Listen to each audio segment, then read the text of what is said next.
नमस्कार, मैं हूं आपके साथ कविता थपलियाल और आप देख रहे हैं कंज्यूमर इज किंग। हाल के दिनों में कुत्तों के बच्चों, बूढ़ों और जवानों पर हमले के ऐसे कई मामले सामने आए हैं जिन्होंने लोगों की चिंता बढ़ा दी है। WHO के मुताबिक हर साल करीब 55,000 लोग कुत्तों के काटने से होने वाले रेबीज के कारण अपनी जान गंवा देते हैं और इन मौतों में करीब 30 से 60% मामले 15 साल से कम उम्र के बच्चों के हैं और ऐसा ही कुछ हाल में हुई घटनाओं को देखकर भी लगता है। अब हाल के दिनों में लखनऊ, गाजियाबाद, नोएडा में कुत्तों ने कई लोगों को इतनी बुरी तरह से काट लिया है कि कई लोगों को अपनी जान गंवानी पड़ी। और बड़ी बात यहाँ पर यह है कि ये घटनाएं पालतू कुत्तों से जुड़ी है और ऐसे में एसोसिएशन ऑफ अपार्टमेंट्स ओनर्स ने पेट्स रखने वालों के लिए कुछ नियमों की घोषणा भी कर दी है, लेकिन उन नियमों पर अब बहस हो रही है। क्या है ये पूरा मामला और क्यों हो रही है बहस, जानने के लिए देखिए ये खास रिपोर्ट पहले।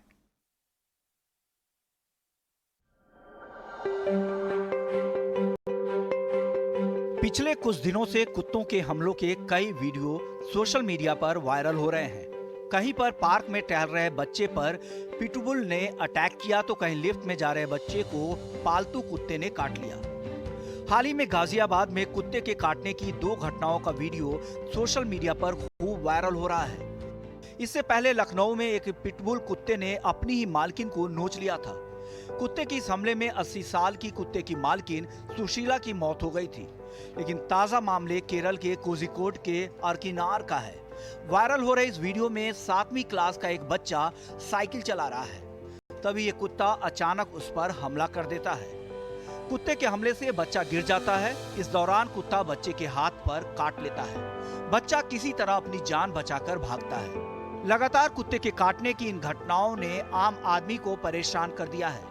यहाँ तक कि लोग अब पालतू कुत्तों से भी खौफ खाने लगे हैं। इस बीच एसोसिएशन ऑफ अपार्टमेंट्स ओनर्स ने सोसाइटी में रहने वाले कुत्ते के मालिकों के लिए नए नियम बनाने का ऐलान किया है। एसोसिएशन का कहना है कि कुत्ते के मालिकों को कुत्ते के साथ लिफ्ट इस्तेमाल करने की इजाजत सिर्फ तभी होगी जब वो लिफ्ट में अकेले हों और घर से बाहर निकलने के वक्त कुत्ते के मुंह पर मजर लगाना जरूरी होगा। साथ ही कुत्ते की गंदगी को साफ करने के लिए जरूरी सामान साथ में लेकर निकलना होगा। अगर पेट ओनर इन नियमों को नहीं मानते हैं तो पहली बार नियम तोड़ने पर 5,000 रुपए और दूसरी बार नियम तोड़ने पर 10,000 रुपए का फाइन देना होगा। अगर लोग इसके बावजूद नियम नहीं मानेंगे तो पुलिस में शिकायत की जा सकती है। एसोसिएशन ऑफ अपार्टमेंट्स ओनर्स के इस कदम से बहस शुरू हो गई है। एसोसिएशन ऑफ अपार्टमेंट्स ओनर का कहना है कि ये सारे नियम सोसाइटी में रहने वाले लोगों की सुरक्षा को ध्यान में रखते हुए बनाए गए हैं। लेकिन ग्रेटर नोएडा अथॉरिटी ने इन नियमों को गलत बताते हुए कहा है कि RWAs और AOAs फाइन नहीं लगा सकते। ये उनके अधिकार क्षेत्र से बाहर है। Animal welfare board of India की गाइडलाइन ही सबको माननी होगी, जिसमें पेट्स को न सिर्फ लिफ्ट और कॉमन एरिया यूज करने की आजादी है बल्कि मजर लगाने की पाबंदी भी नहीं है। पेट ओनर्स और एनिमल लवर्स भी इन नियमों को गैर कानूनी और मनमाना बता रहे हैं। लेकिन सोचने वाली बात यह है कि क्या हाल की घटनाओं को देखते हुए नियमों में बदलाव नहीं होना चाहिए। ET नाउ स्वदेश। तो कंज्यूमर इज किंग में आज हम इसी पर चर्चा करने जा रहे हैं। हम बात करेंगे कि AOA का इस तरह के नियम बनाना गलत है। क्या अब वक्त आ गया है जब AWBI को पालतू जानवरों को लेकर नियमों में बदलाव करना चाहिए? पालतू जानवरों से लोगों की सुरक्षा को कैसे सुनिश्चित किया जाए? आखिर पालतू कुत्तों के हिंसक होने की वजह क्या होती है? कुत्ते जिस तरह बेकाबू हो रहे हैं उसके लिए कौन जिम्मेदार है? क्या ऐसा कोई तरीका है जिससे पहचाना जाना जा सके कि कुत्ता हिंसक हो रहा है? इन सभी सवालों के जवाब हम लेंगे हमारे आज के एक्सपर्ट पैनलिस्ट से। हमारे साथ जुड़ गए हैं Rajeev Kakadia, member GK1 RWA, Rajeev Singh, president NOFA Noida federation of apartment owner association, Meet Ashar, manager of cruelty response projects PETA India, Utpal Khot, animal activist. आप सभी का स्वागत है हमारी इस बेहद खास पेशकश में। तो सबसे पहले तो राजीव जी, मैं आपके पास आऊंगी क्योंकि बहुत ज़रूरी है लोगों को आसान भाषा में और विस्तार से समझाना कि जो फैसले लिए गए हैं, जो गाइडलाइंस निकाली हैं, जो नियम निकाले हैं, किन किन बातों को संज्ञान में लिया गया है इनको लाने से पहले। राजीव सिंह जी, आपको मेरी आवाज आ रही है? हाँ जी, आवाज आ रही है, but are you able to hear me? हाँ हाँ, मुझे आपकी आवाज आ रही है, वेरी बताइए गुड। सर। हाँ जी। So as a opening statement, पहले तो सबसे पहले बहुत बहुत शुक्रिया इस प्रोग्राम को ऑर्गेनाइज करने का आप लोगों का। एंड जो आपकी ओपनिंग स्टेटमेंट रही है, I think it's quite valid and reasonable. जो आपने पॉइंट्स उठाए हैं, बहुत ही अहम मुद्दे हैं, और हाल की घटनाओं को देखते हुए बहुत ही आवश्यक हो जाता है, जैसे कि आपने कहा, कि ये जो AWBI की, जो आर्मी वेलफेयर बोर्ड की जो गाइडलाइंस हैं, वो काफी पुरानी भी हो चुकी हैं और उसमें बदलाव चाहिए। देखिए, हम लोग ज्यादातर लोग जो हैं, आई मीन मेजॉरिटी ऑफ लोग एनिमल्स को लाइक करते हैं, पेट्स को प्यार करते हैं। और कुछ दिनों से क्या हुआ है कि जो पेट ओनर्स की संख्या है वो भी बढ़ गई है। और कम्युनिटी लिविंग में, जैसे हम लोग हाई राइज सोसाइटीज का मैं अध्यक्ष हूँ, तो हाई राइज सोसाइटीज में जहां पर घर पास पास होते हैं, अपार्टमेंट्स पास पास होते हैं, कॉमन एरियाज होते हैं, लिफ्ट का यूज होता है, तो उसमें ऐसा लगता है अभी कि उसमें जो AWBI की गाइडलाइंस है, उसमें कुछ संशोधन होना आवश्यक हो गया है। बदलाव के तौर पे अब जैसे बहुत सी चीजें हैं उसमें, जैसे आपने अभी मजल की बात बताई। मजल जो है एनिमल्स के, आई नो कि मजल से दिक्कत भी होती है एनिमल्स को लगाने में। अगर छोटे एनिमल को लगाएंगे तो काफी दिक्कत होगी। By the way, let me tell you, I have also been a pet owner. मैं पेट ओनर रहा हूँ हमेशा से, और 40 साल से मैं भी पेट ओनर हूँ। लेकिन समस्याएं जो है कॉमन ही है। तो मजल की जहां तक मैं बात कर रहा था, जैसे बड़े डॉग्स होते हैं, उनको लगाना जरूरी हो जाता है कई बार लिफ्ट के अंदर, जब लिफ्ट के अंदर हम करते हैं। हालांकि जो भी गाइडलाइंस बननी है, अभी तक जो बनाने की प्रयास यही रहता है कि AWBI की जो army sorry animal welfare board की जो गाइडलाइंस है, उसी के दायरे में रख के हमें अपनी वो बनानी है। लेकिन वो मुश्किल हो रहा है इस समय। जो समस्या आजकल आ रही है, कि जैसे फॉर लिफ्ट्स का ही फॉर एग्जांपल है, तो लिफ्ट्स में अगर 4 लोग और हैं और डॉग जो है साथ में है, तो कई लोग वैसे ही डरते हैं एनिमल से। तो वो जब डर लगता है उसे, तो एनिमल भी एग्रेसिव हो जाता है कई बार। जैसे आपने एक और क्वेश्चन उठाया कि एनिमल्स एग्रेसिव क्यों हो रहे हैं। एक ये बेसिक नेचर है एनिमल की, कि अगर उससे आप डरते हैं तो वो भी डरता है और वो अटैकिंग मूड में आ जाता है।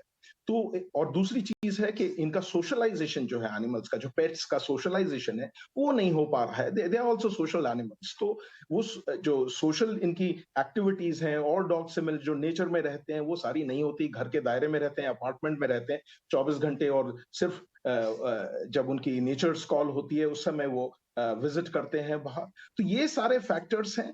तो मेरा कहना एज अ ओपनिंग स्टेटमेंट में यही रहेगा कि गाइडलाइंस थोड़ी सी में बदलाव आना चाहिए। सारी नहीं, मैं ये नहीं कह रहा हूं कि जो वेलफेयर बोर्ड की जो गाइडलाइंस हैं गलत हैं सारी। उसमें से आई वुड सजेस्ट कि 80% ठीक है, क्योंकि वो भी जीव है और हमें लगता कोई है कि एग्जिस्ट संशोधन करना है करने एक की, साथ दोनों। आपको लगता है संशोधन करने की जरूरत है, कुछ बदलाव यहाँ पर आने की जरूरत है? उत्पल जी ये बताएं, क्योंकि अब इस पूरे मुद्दे को लेकर ना ये दो धड़ों में ये बढ़ गया है। दो तरह के पक्ष है। एक तो पेट लवर्स है जो कह रहे हैं कि ये बिल्कुल ही पेट्स के लिए सही फैसले नहीं है, और कहीं ना कहीं उनकी आज़ादी और उनके जीने में काफ़ी तरह की अड़चनें आ जाएंगी, जो कि पेट लवर्स को लगता है। आपके मुताबिक इन गाइडलाइंस में और इन नियमों में क्या चीज़ गलत है, और एनिमल एक्टिविस्ट होने के नाते क्या होना चाहिए, क्या नहीं होना चाहिए आपके मुताबिक? जी, एज अ एनिमल एक्टिविस्ट मैं तो हमेशा सपोर्ट ही करूंगा उस चीज को, बट बीइंग फेयर मेरे को थोड़ा सा ये कहना पड़ेगा कि जैसा इन्होंने अभी बताया कि यस, दोनों तरीके के बदलाव की जरूरत है। जैसे एनिमल क्रुएल्टी जो होती है, उसके ऊपर जो हमने animal welfare board of India ने जो सजा दी है या जो फाइन लगाया हुआ है, बहुत नॉमिनल है। तो काफी लोग बच के निकल जाते हैं उतना नॉमिनल फाइन भर के। उसको भी चेंज करने की जरूरत है। और साथ ही साथ ये जो मजल लगाने वाली बात है या लीश पे रखने वाली बात है, ये सिर्फ एनिमल वेलफेयर बोर्ड को कहने की जरूरत नहीं, ये एक्चुअली पेट ओनर्स को समझना चाहिए कि पेट हमारा है, वो हमको चाहता है। लेकिन जब हम बाहर जाते हैं तो वो भी डरा हुआ होता है, बिकॉज वो एक डॉग है। जब वो 20, 25, 50 इंसानों को देखता है जो अननोन है, तो हो सकता है वो थोड़ा एंजाइटी हो, एग्रेसिव भी हो जाए।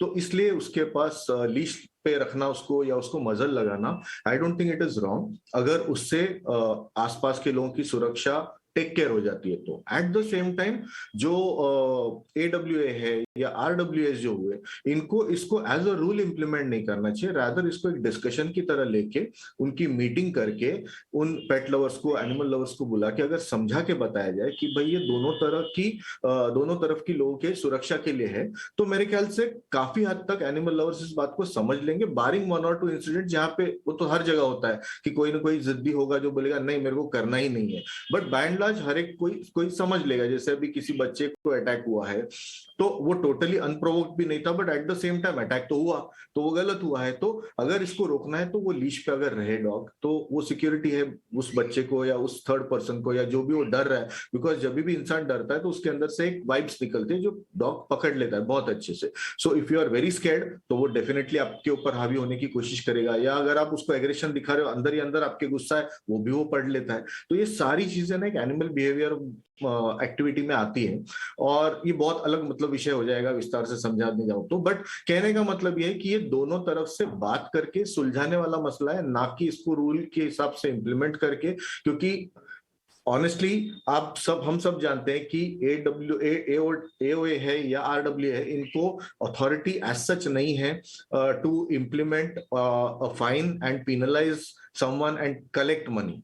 तो इवेंचुअली हम जानते हैं कि ये चैलेंज होगा, ये कोर्ट में चला जाएगा, ये लंबा चलेगा और सॉल्यूशन नहीं निकलेगा। मतलब इसमें क्या होगा, सिर्फ हम लड़ेंगे। अगर हमको इसको बोलते हैं ना आपसी सहमति से सुलझाना है, तो I think both the sides have to come together, साथ में आके बैठे चर्चा करें इस पे, कुछ यहाँ से एग्री हो कुछ यहाँ से एग्री हो, तभी इस मसले का हल निकल सकता है अक्रॉस इंडिया, मेरा ऐसा मानना है। तो सबने थोड़ा बड़ा दिल दिखा के आगे आना चाहिए, डिस्कशन करना चाहिए और डिस्कशन करके इसको हल करना चाहिए। तो काकड़िया जी, बीच का रास्ता निकालना बहुत जरूरी है। आपके मुताबिक बीच का रास्ता क्या होगा और किस तरह से नियमों को लागू करना चाहिए, नियमों को लागू करना भी चाहिए कि नहीं करना चाहिए? RWA क्या कहता है? राजीव काकड़िया जी।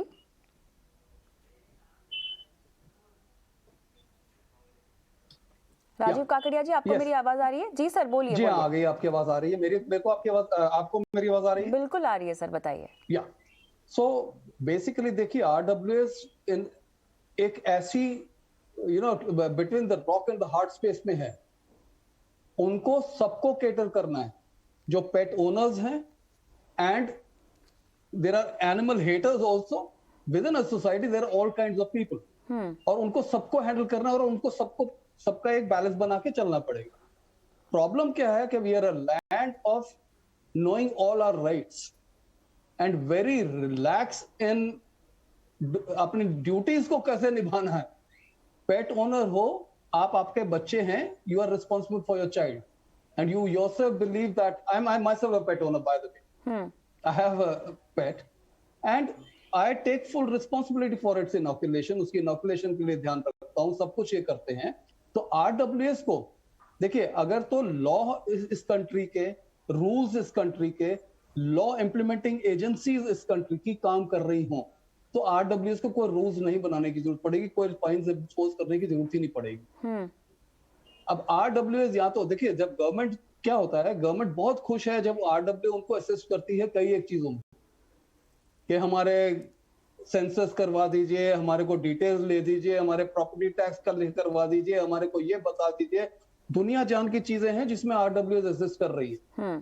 सिक्योरिटी RWS प्रोवाइड कर रही है। I am paying my taxes, why should I even be closing our gates and managing our gates, तो मैं क्यों संभालूंगा? प्रॉब्लम आती है जब हमारे पास नहीं है, तो हमारे को, अब देखिए, पेट ओनर्स एनी बिल्डिंग किसी भी 100 में देख लेंगे तो 5 या 7% से ऊपर के पेट ओनर्स नहीं है। There are activists over here who may know better than me, but मैं अपनी सोसाइटी में देखता हूँ कि not more than 5 to 7% are pet owners. Now, in other words, pet owners, RWAs are under, उनका ऊपर इतना प्रेशर है 95% लोगों का, कि आप ये इनको कंट्रोल क्यों नहीं करते हैं। ये सिर्फ डॉग बाइटिंग नहीं है, this is a very dangerous thing, and बच्चे बहुत घबराते हैं। एंड पेट्स आज की तारीख में पहले से ज्यादा टेम्परेचरल हो गए हैं, मान के चलिए। और लोगों को भी, पेट ओनर्स को भी कोई समझ नहीं है कि जैसे सराउंडिंग्स या जैसे सोसाइटी में वो, जैसे एनवायरनमेंट में वो रह रहे हैं, उस हिसाब से कौन सा पेट उनके लिए ठीक है। अपार्टमेंट्स के लिए एक किस्म का होगा, फार्म हाउस के लिए एक किस्म का होगा, जंगल में फार्म हाउस है तो उसका एक किस्म का होगा। आप पिटबुल्स रख रहे हो सोसाइटी में, रॉटवाइलर्स रख रहे हो गेटेड सोसाइटीज में, और उनको उन्हीं कॉलोनी के पार्क्स एंड प्लेग्राउंड्स में खिलवा रहे हैं।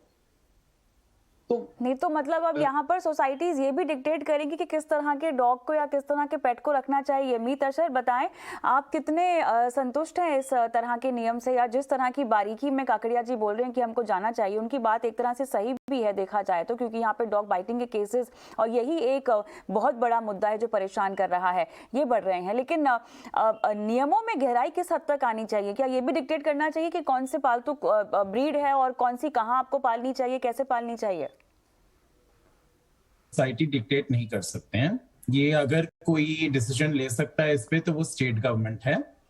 अगर ये आप पिटबुल इंसिडेंसेस की जो बात कर रहे हैं, इस संदर्भ में अगर मैं बोलूं तो पीटा ने यूपी स्टेट गवर्नमेंट को लिखा है कि पिटबुल की ब्रीडिंग और सेलिंग बिल्कुल बंद कर देनी चाहिए, क्योंकि अधिकतर जो ब्रीडिंग होती है पिटबुल ब्रीड की, वो अग्रेसिव डॉग से कराई जाती है, डॉग्स में अग्रेशन लाने के लिए, ताकि वो हंटिंग कर सके। ठीक है। अच्छा। और वो एक डॉग्स की फाइटिंग कर सके, दो डॉग्स में लड़ाई करके उसमें बेटिंग होती है। बहुत क्रूअल फॉर्म ऑफ एंटरटेनमेंट है जो हमारे कंट्री में बैंड है। सुप्रीम कोर्ट ने भी उस पर पाबंदी लगा रखी है, लेकिन इलीगली वो बहुत सारे जगहों पे होता है। कुछ हरियाणा के पार्ट्स में, पंजाब में, कुछ यूपी के पार्ट्स में, कुछ दिल्ली के पार्ट्स में भी डॉग फाइटिंग होती है, जिसमें पिटबुल एक डॉग होता है जो अटैक करता है दूसरे डॉग्स को, और इस टाइप की ब्रीडिंग होती है पिटबुल्स की। तो हमारी भी ये मांग है कि इस तरीके के जो ब्रीड्स हैं, जिनका ब्रीडिंग इसीलिए करा जा रहा है ताकि उनको इस तरह के गलत कामों के लिए इस्तेमाल किया जा सके। पिटबुल के अलावा मीत और कौन-कौन सी ऐसी ब्रीड्स हैं जहां पर रोक लगनी चाहिए? बेसिकली बाकी डॉग्स में शायद अग्रेशन का मसला ना हो, लेकिन जैसे आप एक सेंट बर्नार्ड मान लें, एक साइबेरियन हस्की, ये ठंड प्रदेश के कुत्ते हैं, ये बर्फीले इलाके के कुत्ते हैं। इनको हम मुंबई, दिल्ली या ऐसे मेट्रो सिटीज में रखे जहां टेम्परेचर इतना ज्यादा होता है, उससे उनको टेम्परामेंटल इश्यूज भी हो सकते हैं। अच्छा। क्योंकि टेम्परेचर में इतना डिफरेंस है, उनको बर्फीले इलाकों में रहने की आदत है, और यहाँ पे हम उनको अगर 16 डिग्री पे भी टेम्परेचर में एसी चला दें तो भी वो उनके लिए सफिशिएंट नहीं है, क्योंकि वो -, डिग्री में रह चुके हैं। तो ऐसे जो डॉग्स हैं जो स्नो क्लैड रीजन से बिलोंग करते हैं, ऐसे डॉग्स की भी बिल्कुल ब्रीडिंग और जो सेल है वो बिल्कुल बंद कर देनी चाहिए, ताकि इस तरह की इश्यूज ना हो। सबसे बेस्ट ऑप्शन ये रहेगा कि लोग अडॉप्शन को अपनाएं, अडॉप्ट करें एनिमल्स को जो शेल्टर में है, जो रास्ते पर डॉग्स हैं जिनके पास घर नहीं है, जो बेसहारा है, उनको घर दें, जिससे स्ट्रे एनिमल्स की संख्या भी कम हो जाएगी, एनिमल होमलेसनेस की भी प्रॉब्लम खत्म हो जाएगी। स्ट्रे एनिमल्स को अडॉप्ट करने में मीत ये किस बात की गारंटी हो जाएगी कि उनमें टेम्परामेंटल इश्यूज नहीं आएंगे? और क्योंकि ये इंडियन डॉग्स हैं, ये इंडियन क्लाइमेट से एक्लेमेटाइज्ड हैं, ये यहाँ पर रह रहे हैं, और सबसे इंपॉर्टेंट चीज है स्टरलाइजेशन और वैक्सीनेशन। अगर नसबंदी की जाती है डॉग्स की, तो उनमें जो अग्रेशन होता है मेटिंग को लेकर, जब वो हीट पे जाते हैं और अगर वो मेट नहीं कर पाते हैं तो वो अग्रेसिव हो जाते हैं। तो उस कारण से जो अग्रेशन होता है, अगर आप नसबंदी कर दे कुत्तों की तो वो प्रॉब्लम आएगी ही नहीं। अच्छा। तो वो और एक सोल्यूशन है। और वैक्सीनेशन तो हर कोई पेट पेरेंट ने करना ही चाहिए। इनफैक्ट जब लाइसेंस इशू होता है म्युनिसिपल कॉर्पोरेशन द्वारा, तो वो तभी इशू होता है जब आपने कुत्ते को रेबीज का टीका लगाया। अगर आपने नहीं वो सर्टिफिकेट दिखाया तो आपको लाइसेंस इशू नहीं होगा, और ये लाइसेंस हर साल रिन्यू होता है, तो अपने आप लोगों को हर साल वैक्सीनेशन कराना पड़ता है। अच्छा मीत, एक बात बताइए, जो आपने ब्रीड्स बताई है डॉग्स की, इसमें से बहुत सारी ब्रीड्स तो हम देख रहे हैं काफ़ी समय से लोग जो हैं उनको पालते आए हैं। अचानक से जो ये इश्यूज बढ़ रहे हैं डॉग बाइटिंग के, या तो इनकी रिपोर्टिंग अभी हाल ही में हो रही है इसलिए हमें नज़र में आ रही है, क्योंकि ये डॉबरमैन अगर बात कर लीजिए, आप बुल मैस्टिफ की बात कर लीजिए, बॉक्सर्स की बात कर लीजिए, ये तो आमतौर पर लोग रखते ही आए हैं, काफ़ी समय से रखते आए हैं। जी, लेकिन इश्यूज ये आ रहे हैं कि एक्सरसाइज नहीं मिल रहा डॉग्स को, जो उनकी एनर्जी है। जैसे एक जर्मन शेपर्ड है, ये जो लार्ज ब्रीड के कुत्ते होते हैं जिनकी साइज बड़ी है, उनको एक्सरसाइज भी उतनी चाहिए होती है। उनको एक्सर्शन मतलब उनको थकाना जरूरी है। अगर आप उनको एक्सरसाइज नहीं दे रहे, अगर वो थक नहीं रहे हैं, तो वो अपनी एनर्जी इस गलत फॉर्म्स में डाइवर्ट करते हैं, क्योंकि वो फ्रस्ट्रेट हो जाते हैं। उनको आदत है दौड़ लगाने की, आप बस 5 मिनट का वॉक करा के उसको वापस घर में लाके बंद कर देंगे तो वो उस डॉग के लिए सही नहीं है। तो वो फ्रस्ट्रेशन की वजह से वो टेम्परामेंटल इश्यूज, बिहेवियरल इश्यूज आ रहे हैं, तो वो एनिमल नहीं है जिसको हम ब्लेम कर सकते हैं, बल्कि ये पेट पेरेंट्स हैं जो पर्टिकुलर ब्रीड स्पेसिफिक जो ट्रेनिंग हो गया, जो ब्रीड स्पेसिफिक एक्सरसाइज हो गई, वो अगर नहीं दे रहे हैं तो कहीं ना कहीं कमी पेट ओनर्स के बिहाफ पे है। एनिमल्स वो किसी डॉग के बिहाफ पे नहीं है। आप किसी ब्रीड को पिटबुल के अलावा जनरली आप किसी ब्रीड को अग्रेसिव नहीं टर्म कर सकते, और ऐसा भी नहीं कि सारे पिटबुल अग्रेसिव हैं। ऐसे भी लोग हैं जिन्होंने घर में पिटबुल पाले हुए हैं और वो बहुत अच्छे से रह रहे हैं। किस तरह से ब्रीडिंग हुई है उस पर डिपेंड करता है। अगर 2 अग्रेसिव डॉग्स की ब्रीडिंग कराई जाती है, 2 अग्रेसिव पिटबुल्स की, मेल और फीमेल की, तो बच्चे भी अग्रेसिव ही होंगे। और ये जानबूझकर ऐसे करते हैं ताकि वो डॉग्स को फाइटिंग के लिए इस्तेमाल करें, ताकि वो डॉग्स को जंगल में ले जाके वन्य जीव जो होता है, जंगली सुअर वगैरह हो गया, उनका शिकार कर सके।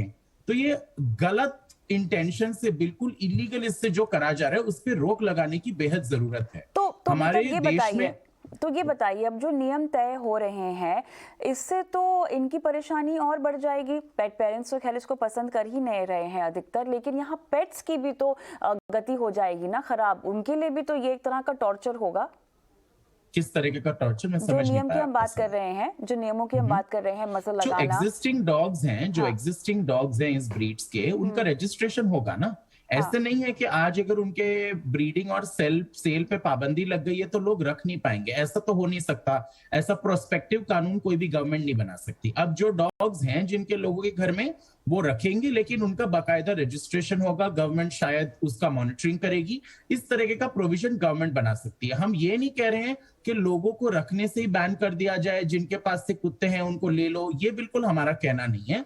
हम ये कह रहे हैं कि इसको सिस्टमैटिकली, इस प्रॉब्लम को अगर खत्म करना है तो ये जो एग्जॉटिक ब्रीड्स की जो ब्रीडिंग की जा रही है, स्पेशली जो अग्रेसिव डॉग्स की जो ब्रीडिंग कराई जाती है 90% केसेस में, जैसे पिटबुल हो गया या और कोई अन्य ब्रीड हो गई, इनकी ब्रीडिंग और सेल पे रोक लगना बेहद जरूरी है। और लोग अगर अडॉप्शन अपनाएंगे, शेल्टर्स से जाके, शेल्टर में इतने सारे कुत्ते हैं जो लोग अबैंडन कर देते हैं। लोग पपी ले आते हैं घर में, 1 साल में वो बहुत बड़ा हो जाता है, रियलाइज करते हैं हम नहीं रख सकते, वो जाके अबैंडन कर देते हैं शेल्टर्स में। अगर आपको लेना ही है तो ऐसे कुत्तों को घर दीजिए जिनको घर की जरूरत है।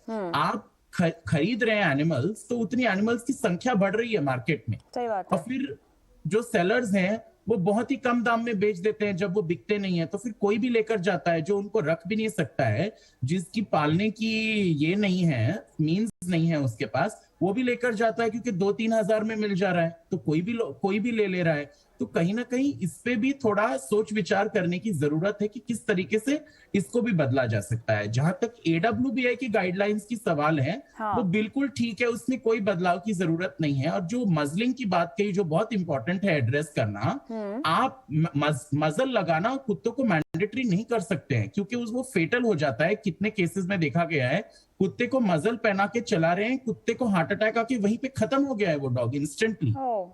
तो वो फेटल है। आप ये नहीं कह सकते। पेट ओनर, जो पेट पेरेंट है, उनको डिसाइड करने दीजिए। अगर उनके डॉग को टेम्परामेंटल इश्यू है तो उनको रिक्वेस्ट किया जा सकता है कि भाई आप कम से कम लिफ्ट में आपके डॉग को मजल पहना दीजिए, फिर लिफ्ट से बाहर आ जाएगा तो आप निकाल दीजिएगा। ये एक रिक्वेस्ट किया जा सकता है। आप मैंडेटरी नहीं बना सकते कि भाई सारे कुत्तों को ही आप मजल करो। जैसे बॉक्सर हो गए या पग्स हो गए, छोटे ब्रीड के डॉग्स है जिनको सांस लेने में दिक्कत होती है, अगर आप उनको मजल पहना देंगे तो वो मर जाएंगे डॉग्स, उनकी कौन जिम्मेदारी लेगा फिर।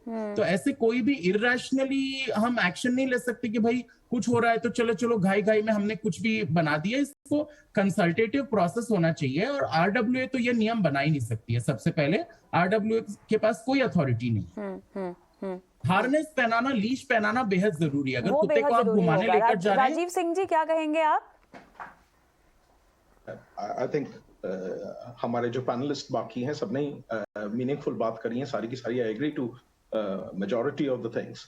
लेकिन एक मतलब बात यह है कि कम्युनिटी लिविंग जो होती है, जो हम लोग स्पेशली जो हाई राइज सोसाइटीज में है, तो कम्युनिटी लिविंग में सबसे आवश्यक चीज जो है वो है कि एक दूसरे का ख्याल रखना। यानी कि फॉर एग्जाम्पल, अगर पेट लवर है कोई, बहुत अच्छी बात है। अगर वो डॉग को ले जा रहा है, सपोज वो रुक जाता है फॉर एग्जाम्पल, दूसरे को, चाहे वो काटता भी नहीं है, कई बार लोगों को डर होता है डॉग से। नाउ अच्छा, वो डर कैसे दूर करा जाए? या तो बच्चों को स्कूल में कोई करिकुलम ऐसा स्टार्ट करा जाए जिसमें बच्चों को एनिमल से इंटरैक्ट करने को सिखाया जाए, बचपन से सिखाई जाएंगी ये बिल्कुल। चीजें। और हमारे यहाँ क्या है कि बच्चे सिर्फ चिड़ियाघर में एक जाके जानवरों को देखाते हैं और बाकी कहीं पे भी बच्चों का इंटरेक्शन जानवरों से नहीं हो पाता है। पेट तो ये फ्रेंडली माहौल नहीं है दरअसल, आप सही कह रहे हैं। जो इंट्रोड्यूस करना बहुत जरूरी है। उत्पल जी, आपके इनपुट्स क्या होंगे इस लाइन पर? जी देखिए, इसमें मैं जैसे काफी जगह पे मेरे यहाँ पे जब ये इस तरह का इशू होता है और ये जो हम आज डिस्कस कर रहे हैं ना, ये तकरीबन 20-25 कॉलोनीज में, सोसाइटीज में हमारे यहाँ हुआ है, जहां मैंने जाके पर्सनल लेवल पे इंटरवीन करा, बीच बचाव किया एंड ज्यादातर हमने इसको सॉल्व किया। तो इसका मैं एकदम छोटे मतलब क्विक तरीके में इसका हल बताता हूँ। इम्प्लीमेंट करना हर सोसाइटी के ऊपर, हर रेसिडेंट्स के ऊपर रहता है कैसे करना है। तो इसमें क्या होता है कि सबसे पहले तो डॉग जो होता है वो दिन में 2 बार at least 2 times he wants to go out, मतलब उसको जो भी सुसु पॉटी करनी है उसके लिए। तो वो जो 2 टाइम है, अगर सोसाइटी फिक्स कर देती है कि ये 2 टाइम मतलब मॉर्निंग 9 to 10, एग्जाम्पल दे रहा हूँ, रात को 9 to 10, तो जो भी वो म्यूचुअली एग्रीड 2 टाइम होगा, उस 1 घंटे के दौरान हम सिर्फ पेट ओनर्स को और पेट्स को अलाउ कर रहे हैं लिफ्ट यूज करना, जो रिक्रिएशनल एरिया है, गार्डन एरिया है, प्ले एरिया है, वो यूज करना। उस टाइम में नॉर्मल लोग कोशिश करके न जाए unless and until you are comfortable with the dog. तो इससे होता क्या है कि जो पेट ओनर्स है उनको भी टाइम मिल जाता है, पेट्स को टाइम मिल जाता है। जैसे मीत ने बताया, 1 घंटा उसकी एक्सरसाइज भी हो जाती है क्योंकि वो खेलने को मिल रहा है, प्लस वो खुद डरा हुआ नहीं है क्योंकि वहां आसपास में कोई ज्यादा इंसान नहीं है। अब वो अंडरस्टैंडिंग बाकी रेसिडेंट्स में होनी चाहिए कि भाई ये जो 5-7% पॉपुलेशन है इनको हम अकोमोडेट कर रहे हैं। उसके बाद वो जो 9 से 10 का टाइम हो गया, उसके बाद आपको अपने पेट को नीचे नहीं लाना है क्योंकि वो तो घर में खेल रहा है, खुश है, क्योंकि उसका एक्सरसाइज हो गया, खाना पीना रिलीज सबने उसने कर लिया है। और बाकी जो रेसिडेंट्स है जिनके बच्चे खेल रहे हैं उनको दिक्कत नहीं होगी क्योंकि वहां पे डॉग आ नहीं रहा है। जैसे एक और बात मीत ने कही, आते जाते वक्त अगर हम वो लीश वाला चीज एकदम कंपलसरी रखेंगे कि नहीं मेरा डॉग तो बहुत फ्रेंडली है, मैं लीश नहीं पहनाऊंगा, तो वो गलत है। आपको लीश लगता है, लीश लगा के चलिए। और प्ले एरिया में अगर जाते हैं आपको दिख रहा है सिर्फ पेट ओनर्स ही आए हैं, बाकी सारे पेट्स है, तो खोल दीजिए, खेल लेने दीजिए उनको आपस में और चले जाइए। तो वो 1-1 घंटा अगर मॉर्निंग इवनिंग सोसाइटी खुद समझ के दे दे तो बहुत हद तक ये इश्यूज रिजॉल्व हो जाते हैं। हाँ, और ये जैसे मैंने बोला कि ये सिर्फ एक दूसरे से बात करके ही ये रिजॉल्व हो सकता है। हम कानूनी लड़ने बीच का रास्ता निकालना पड़ेगा। लेकिन आज पूरी चर्चा में से जो बात समझ में आ रही है वो ये है कि मामला केवल डॉग बाइटिंग तक ही सीमित नहीं है। आपको ये भी देखना है, अगर आप एक पेट ओनर हैं तो आपको ये भी देखना है कि आपके पास जो पेट है, जो डॉग है, वो किस ब्रीड का है, किस तरह से आपको उनकी फीडिंग करनी चाहिए, किस तरह से आपको उनके साथ उनको जिंदगी बितानी चाहिए आपके साथ। लेकिन केवल नियम कानून लगाने से बात यहाँ पर मसला जो है वो सुलझेगा नहीं। एक पेट फ्रेंडली माहौल बनाने की जरूरत है जहाँ पर पेट ओनर्स हो या नॉन पेट ओनर्स हो, सबको मिलकर अपना सहयोग देना होगा और बीच का रास्ता निकालना होगा। बहुत बहुत धन्यवाद आप सभी का इस खास पेशकश में शामिल होने के लिए। कंज्यूमर इज किंग में आज के लिए मुझे भी इजाजत दें। नमस्कार। Thank you.